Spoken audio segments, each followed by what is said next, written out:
Hello everyone, welcome to this video. In this video, I'm going to show you step by step how to delete your old address from your Google Chrome browser. This is very easy. Let's jump right in. How to delete your old address from Google Chrome browser. Before starting this video, please subscribe my channel. First of all, you have to open your Google Chrome and click on top right three dots. After that, here you have to click on this settings icon. Now here you have to click on this address and more.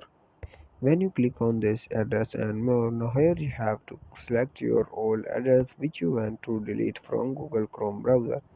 To delete your old address, open your old address which you want to delete.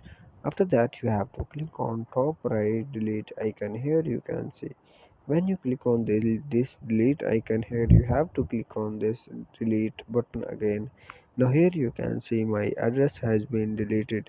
In this way, you can delete your old address from your Google Chrome browser. Thanks for watching this video. Please subscribe my channel. See you in the next video.